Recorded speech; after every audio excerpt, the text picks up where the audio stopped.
Good morning. Here we are on day 14 of our Bible reading challenge, every day for 40 days. The theme of our study this year is affliction and hardship and difficulty and suffering, and seeing what the Bible has to tell us about all of these situations. And we know we're all going to face them. We're going to be in them. If we're not in them now, then hang on, tighten your seatbelts, because it's coming. And so we're reading all the Bible passages about suffering, and I'd like us to think today about 1 Corinthians 13.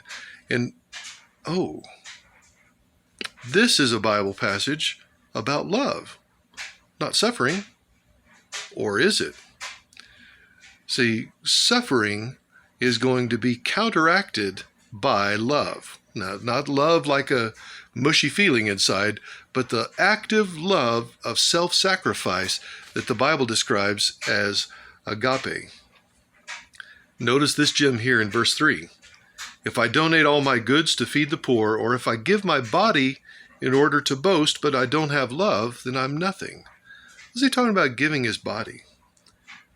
I think he's talking about all the hardships that he endures as a missionary, all the beatings and the stonings and being shipwrecked and left for dead and having to be let out of the city on a basket, and not to mention all the spiritual hardships of the enemies of the faith that keep counteracting him.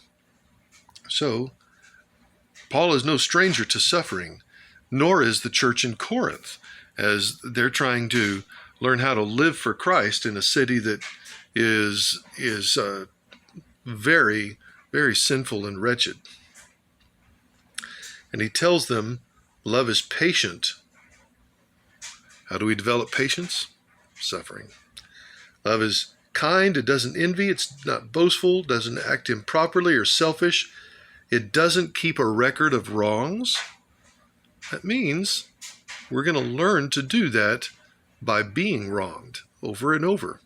And so the way we handle our sufferings, the way that we handle the hardships, being wronged, the way we develop this patience is through love, through the active, self-sacrificial love that is modeled and presented for us by Christ. So be blessed.